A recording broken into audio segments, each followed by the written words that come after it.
Hey builders, before we begin, I have a quick question for you. Are we connected on social media? The reason I'm asking is because as much as I love giving you the podcast episode every single week, I'd love to take our relationship deeper. So if we're not connected on social media, let's connect. I'm on LinkedIn at Robyn_MindSteps. I'm on Twitter at Robyn_MindSteps. I'm on Facebook at Robyn Jackson. Please, let's connect so we can keep the conversation going. Now, on with the show. You're listening to the School Leadership Reimagined podcast, episode 235. How do builders like us make a dramatic difference in the lives of our students in spite of all the obstacles we face? How do you keep your vision for your school from being held hostage by resistant teachers, uncooperative parents, ridiculous district policies, or a lack of time, money, or resources? If you're facing those challenges right now, here is where you'll find the answers, strategies, and actionable tips you need to overcome any obstacle you face. You don't have to wait to make a difference in the lives of the people you serve. You can turn your school into a success story right now with the people and resources you already have. Let's get started.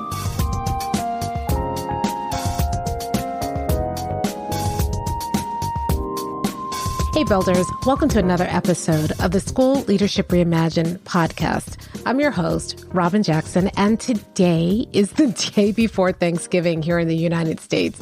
So if you're listening at all, thank you. Thank you so much for listening.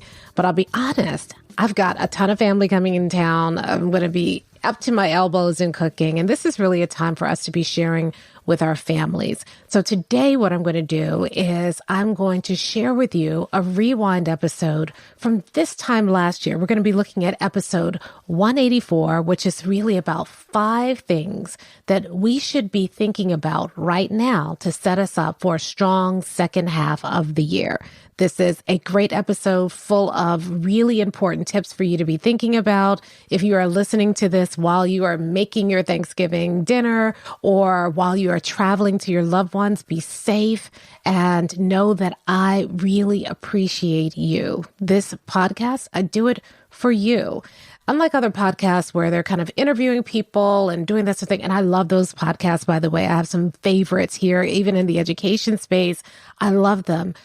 What we wanted to do with this podcast was a little different. We wanted to create a podcast that was free professional development for people who were dissatisfied with the leadership training that promoted a leadership paradigm and really wanted to be a builder. And so that's why we built this podcast. That's why we're here every single week with you, because we want to support your journey on becoming a builder and give you the professional development that you may not be getting in your school. And the fact that you listen, and whether you are a first time listener or listen every single week, the fact that you are here listening to this podcast, we don't take it lightly. So I want you to know in this season of Thanksgiving, how grateful I am to you. Thank you for listening. Thank you for being a part of our community. Thank you for your wonderful feedback that you give me when I meet you in the wild. Thank you so much for the work that you do for children and for wanting to be a builder. I really appreciate you. I hope you know that. And next week, we'll be back with another new episode here on the School Leadership Reimagined podcast. Today, enjoy this rewind. Today, I want you to just get a perspective that now is the time to be thinking about how to finish the school year strong. You see, this is a lull in our year, right? We're, at this point, everybody's kind of just holding on until, the holidays come. And so you're doing programs and, holiday parties and all those things. And it seems like everybody's just kind of, chilling, and that they're, the intensity of the work has kind of slacked off.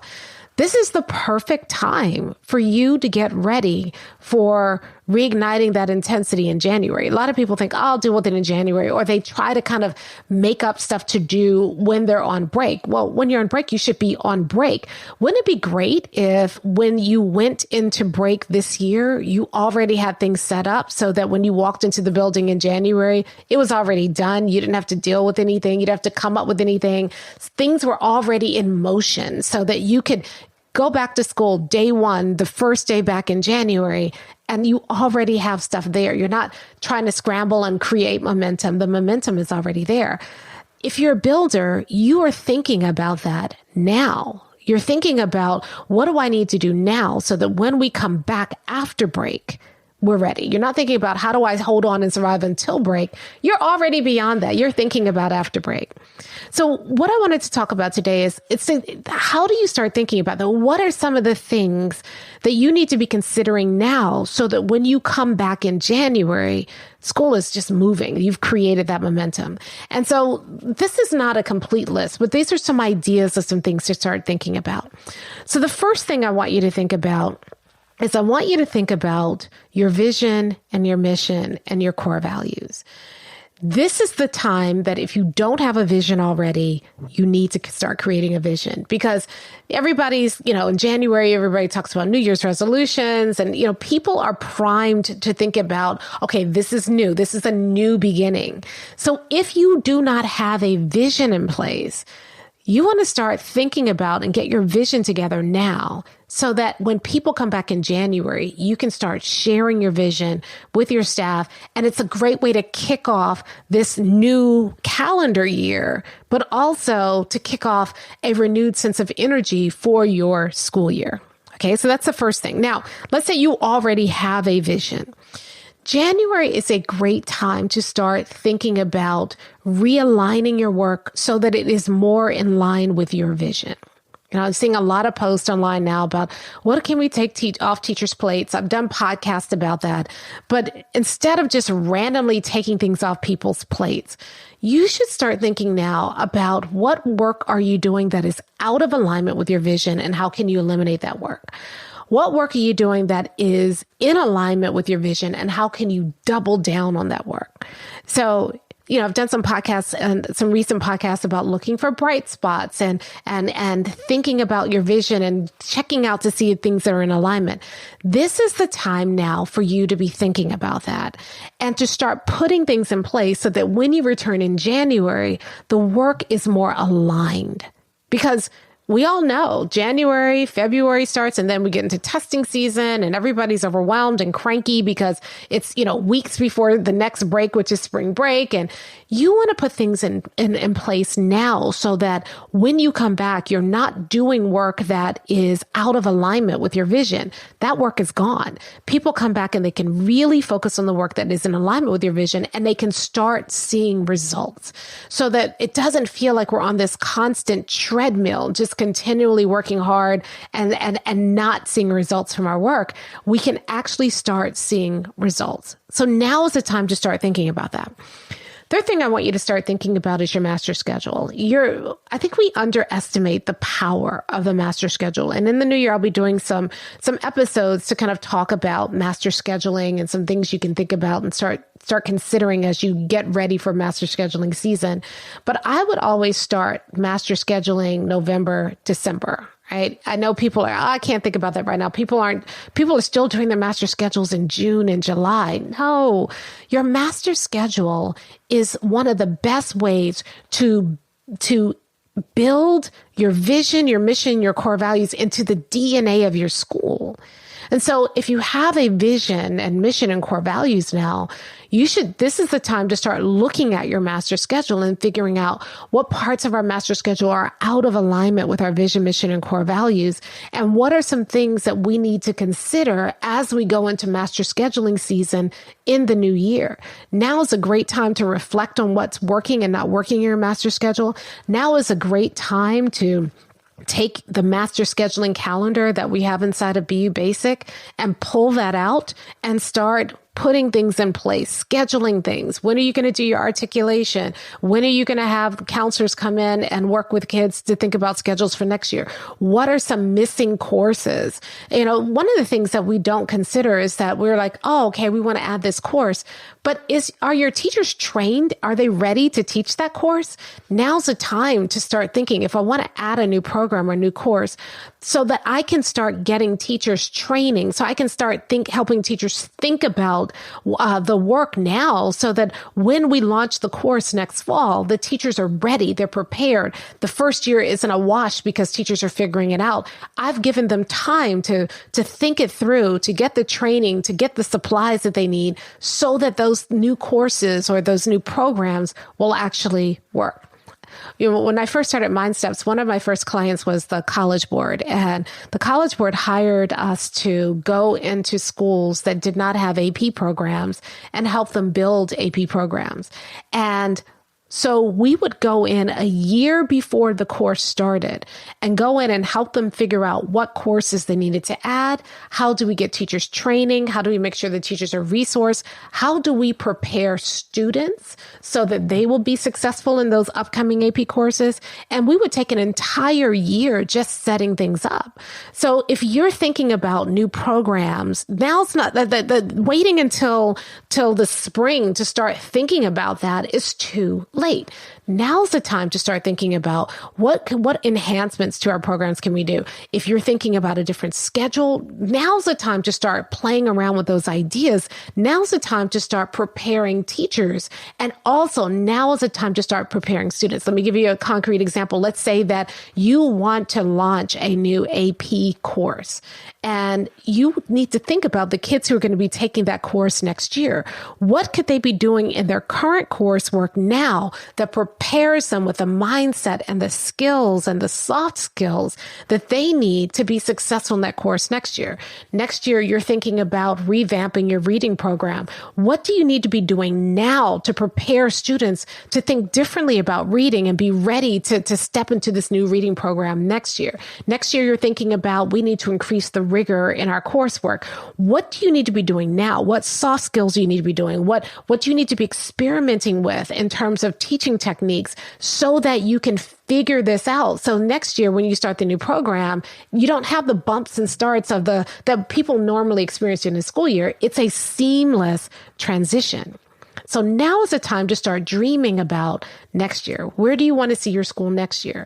What are some of the things that you need to put in place and give people an opportunity to practice now so that when you have the full program next year, everybody's ready to step into that program and be successful in that program. So the big question you want to ask is, what do I want to do next year? And how do I begin setting up the school to be successful in the thing I want to do next year? Now's the time to start thinking about that. Another thing you need to start thinking about, in addition to kind of your master schedule and big programmatic changes, is now it's a good time to check in with your staff. Now, you've heard me advocate that you should be doing regular focus groups with your students, with your staff, and with your parents. If you are not doing regular focus groups, then now's the time during December when everybody's kind of had half a school year under their belts. Now's the time to start focus groups before people leave for the holiday. Focus groups with your teachers, focus groups with your students, and focus groups with your parents. What a great idea would it be to have a holiday coffee and chat with parents? Have at the beginning of the school day, half an hour before school starts, invite parents in, have coffee, share some cookies or some donuts, and talk to parents about what's going on. Don't wait for the PTSA meeting. Catch parents when they're dropping kids off. Then do another one at the end of the school day to catch parents when they're picking kids up, and have an opportunity for parents to sit down and share with you their experiences, because you can take that feedback that you gather in December and adjust things so that in January, people see tangible, improvements in your school based on their feedback. Same thing is true for your staff. Don't just ask the entire faculty to give you feedback. Take teachers in small groups and focus groups. Ask questions and listen. There's going to be some complaints. We're overwhelmed with this, but really dig. Ask what is so overwhelming, what parts, and understand what is really at the source of teachers' frustration rather than just reacting to their complaints. That insight can help you make really good decisions when it comes time to return to school in January. And then finally, focus groups with kids. Now, if I had my way, you'd be doing this once a month minimum. But if you haven't done it so far, this is a great time to start. small groups of kids. We did a whole podcast episode. Take a look back in the podcast feed and look for the episode we did on focus groups. We'll also link to that episode in the show notes. But you need to be doing focus groups with kids. How is it working out for kids? How are they experiencing the school year? What are their frustrations? What are the things that they believe are working? Because that should, more than anything else, guide the work. How are we serving kids? Are they benefiting from these programs? If not, why are we doing them? So when we're starting to think about what do we take off teachers' plates and how do we focus for the new year, the students should be giving you that guidance. And if you're not talking to them, if you're not listening to your students and what they need, then you're missing a huge source of information, which will determine the success or failure of any new initiatives you create in the new year. So you definitely need to be checking in with kids. And then the last thing you want to start thinking about as you're going through the month of December and you're getting ready for the new year is you want to start really doubling down on systems. Now, I'll do a whole episode on the systems that you need to be creating. But in this time period where, the everybody's just kind of holding on and there just isn't a whole bunch of new stuff happening. This lull and the lull in between, if you're working at all between Christmas and New Year's, if you're going in, this is a great time to create systems that are going to make your life so much easier when you return to school in January. If you don't have a system around how to give teachers feedback and support, you need one. Right? A lot of us are just, kind of every year just doing catch as catch can, trying to get our evaluations in. And it just baffles me how so many leaders every single year, you have to evaluate teachers, you have to get into classrooms, and yet they don't have a real system for getting into classrooms. They have no system for evaluations. They're just every year, it just feels so random. Well, why would you do that? Why wouldn't you have a system that allows you to give teachers really meaningful feedback and support that actually helps them grow? If you don't have systems around that, now's the time to create those systems as you go into evaluation season so that you don't drive yourself crazy trying to scramble at the end of the year to get into classrooms to complete your evaluations. You get them done ahead of time. Hey, it's Robyn here. Real quick, I just want to interrupt this episode for just a second because if you are enjoying what you're hearing, then would you mind sharing this episode with somebody else? So all you need to do is just go to your phone, if you're listening to it on your phone or your podcast player, and then click the three dots next to this episode, and it'll give you the option to share the episode. Now, if you do that, three things are going to happen. First, the person that you shared with is going to think you're a hero, especially if they're struggling with what we're talking about right now. They're going to love you. Secondly, you're going to feel good because you're going to get the word out about buildership and start building this buildership nation. And third, you will get my eternal gratitude because I really want to get this out to the world and you'd be helping me out. You'd be doing me a huge favor. So please share this episode with someone right now who's dealing with this same issue, someone you think would really benefit. And now back to the show. One of the things that I was really proud of when I was an administrator, the first year I was figuring it out. So, I did my best. But after that, I said, this is ridiculous. I need a system for doing that. And the second year, I created a system. And then every year afterwards, I just refined that system. I got into classrooms. I got my evaluations done. I believe I gave teachers feedback that really supported them and helped them grow as teachers. And I was never stressed out about knocking out my evaluations. My colleagues were coming in on the weekends, catching up, taking work home in the evenings. I could sit at work, get my evaluations done, get things back to the teachers. My stuff was in. Same thing is true for the master schedule. We were always, in first, second, third in our district to have a completed master schedule in. My master schedule wasn't finished somewhere, mid to end of May before the school year was out. I felt like I had failed. I wanted to get this stuff in because the once we got it in, then we could send people into the summer knowing what they're going to teach next year. We could prepare people for it. We could make sure that the kids were being served.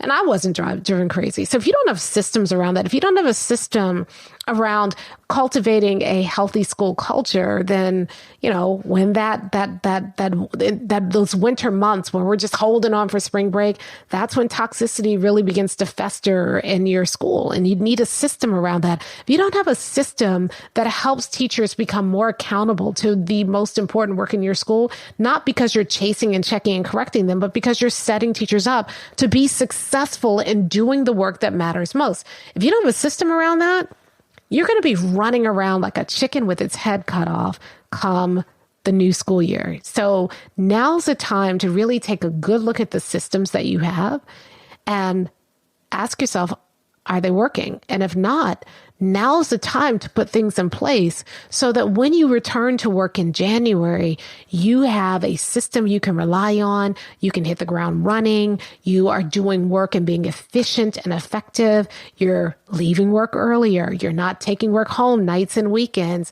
And you are making a bigger difference when you're at work every single day. You don't have systems. You just start thinking about it. Now, I'll probably end up doing an entire episode on creating those systems. And I know we have some really, some really cool resources that I can't tell you about right now. And I'm trying my best to hold it. But we have some really cool things happening in January to help you create those systems if you don't have the systems already. But you need to start thinking about your systems. Here's the thing. I know everybody's tired. Everybody wants to kind of just chill. I used to love December at schools because, there are just bunches of parties and programs. And it just felt like a really good way to kind of, like coast into the new year. But you don't want to coast into the new year. You want to do some things now while there's time, while the pressure doesn't seem to be there. Because the pressure's coming in the new year. And if you set yourself up now, when the new year comes, you don't feel the pressure. You don't experience the pressure the same way everybody else does. Because you were ahead of the game. You put things in place now for what you know is coming. I mean, that's the thing that I just don't get. Every year, it's the same thing. We know what's going to come in January and February and March. We know it's coming. Why wouldn't we do things now to prepare for that when we have this time so that when that pressure comes, it's not affecting us the way it's affecting everybody else. It's not creating stress and overwhelm in our lives. We're ready for it. And so when it comes, we're just like, okay, great, we'll handle it. That's the difference between being a leader and a builder. A leader is, you're out in front, but you're just a little bit ahead of everybody else. And so you're experiencing things with everybody else when it comes. A builder goes out ahead of everybody else. They chart their path. They start putting things in place, preparing the way so that when they invite other people to join them, those people are not stepping into chaos. Those people are stepping into something that is organized and something that has set them up to be successful in the new place. So my challenge for you this week, just start thinking about it.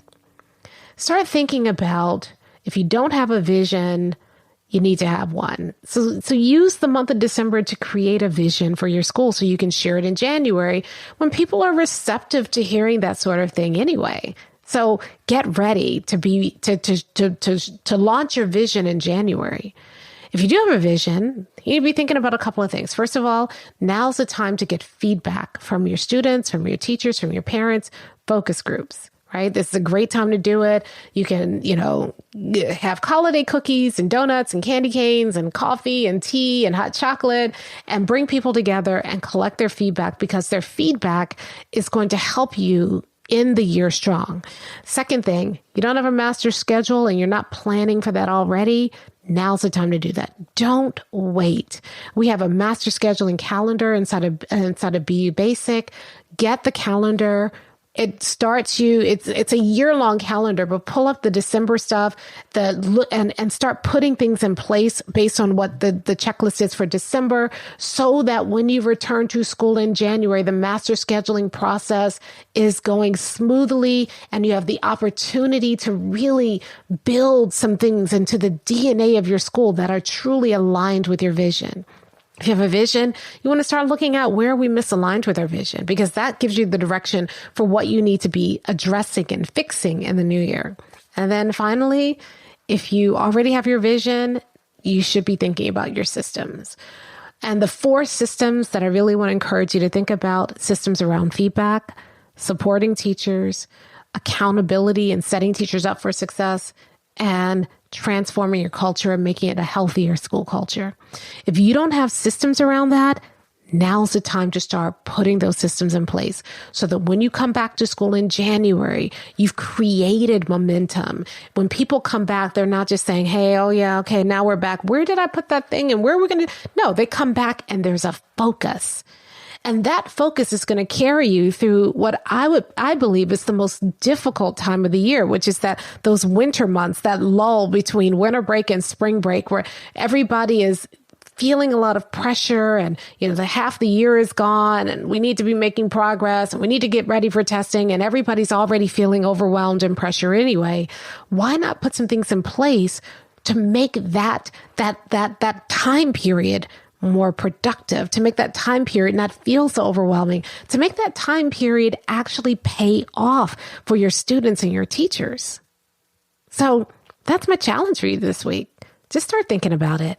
Over the next couple of weeks, I'll share with you a little bit more detail about how to do those things, how you should be building the systems, how you should be thinking about your master, all those things. We'll support you here in the podcast. But right now, I just want you to start thinking about that. You have a huge opportunity this month to really position your school to have a really strong second half of the year. And so the choice is up to you. Do you just say, I'm tired, I can't think about that right now, I'll think about that next year? Or are you proactive? And are you starting to think about that now so that you actually look forward to next year? You get excited about next year because you've put things in place to make it an incredible second half of the school year. Every year we go through the same thing, but I just want you to know it doesn't have to be that way. And the work you do right now can make all the difference between whether you just survive the rest of the school year or whether your second half becomes even stronger than your first half. But only if you think ahead like a builder. I'll talk to you next time.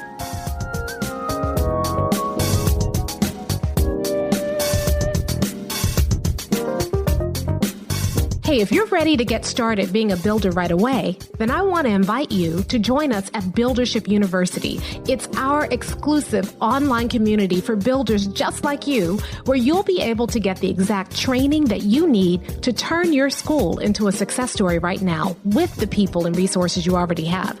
Inside, you'll find our best online courses, live trainings with me, tons of resources, templates, and exemplars, and monthly live office hours with me, where you can ask me anything and get my help on whatever challenge you're facing right now. If you're tired of hitting obstacle after obstacle and you're sick of tiny little incremental gains each year, if you're ready to make a dramatic difference in your school right now, then you need to join Buildership University. Just go to buildershipuniversity.com and get started writing your school success story today. Hey, it's Robyn here, and I want to thank you for listening to today's episode. Now, if you have a question about today's episode, or you just want to keep the conversation going, did you know that we had a School Leadership Reimagined Facebook group? All you need to do is go to Facebook, join the School Leadership Reimagined Facebook group. Now, there are going to be a couple of questions that we ask at the beginning because we want to protect this group and make sure that we don't have any trolls come in, and that it really is for people who are principals, assistant principals, district administrators. So make sure you answer those questions or you won't get in. But then we can keep the conversation going. Plus, we do a lot of great bonus content. I'm in there every single weekday. So if you have a question or comment about the episode, let's continue the conversation. Join us at the School Leadership Reimagined Facebook group. and I'll talk to you next time.